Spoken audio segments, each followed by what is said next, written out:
Our motivational topic is about heart set of a leader. Ano nga ba yung puso ng bilang isang leader? Ano yung mga kailangan niyang maging motivation na dapat na meron siya bilang isang leader? At yung pagiging leader ay hindi ka na sa posisyon dahil kailangan mong may authority, kundi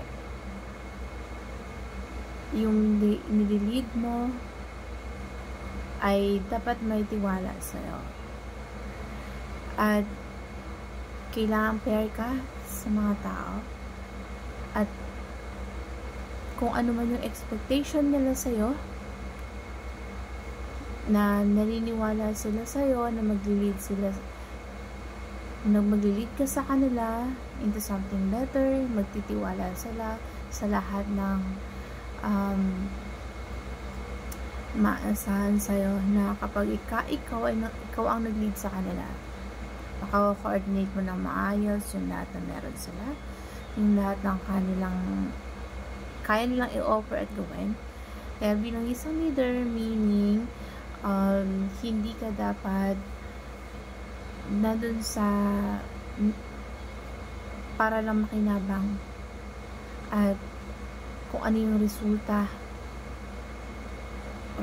lang. Kasi most of the time, kailangan dapat ikaw yung bilang isang leader, responsable ka sa pagiging distributing sa kanila ng credits at results.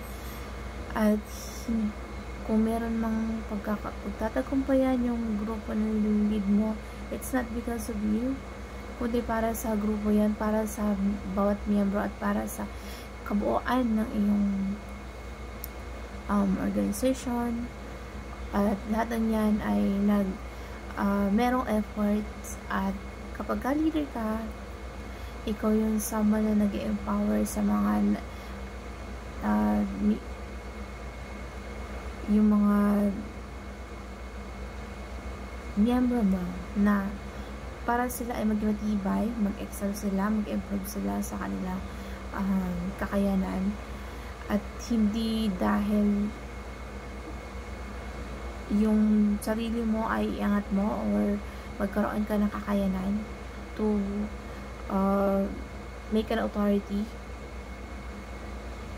Andun ka para matulungan sila, mag-i-guide mo sila sa tama at kung ano yung dapat nilang ma-achieve at kaya nilang ibigay, na hindi nila pinaniniwala sa sarili nila, na kung ano man yung potential na meron sila, magkakaroon sila ng pagkakataon na mailabas na yon, at ikaw yung guidance nila. Because as a leader, kailangan maging matibay ka. Kumbaga, ikaw yung sandigan nila sa lahat ng bagay, at hindi lang nandun ka para lang magkaroon ka ng pwede makuha sa bawat miyembro mo, kundi ang pagiging leader, ikaw yung dapat nangunguna sa kung ano yung dapat gawin, at hindi lang ikaw yung nag-uutos sa kung ano yung pwedeng iutos mo sa iyong under. So you need to nurture them, na makikita nila mula sa'yo na ikaw yung nakikita nila as a leader, na darating yung point sila din maging isa or maging isa sa bilang ikaw ay tinitingnan nila na nakakataas sa kanila. Tinitingnan nila sa sarili nila na balang araw sila din ay maging ikaw. At kasi na ikaw dapat yung example kung paano maging isang mabuting ehemplo.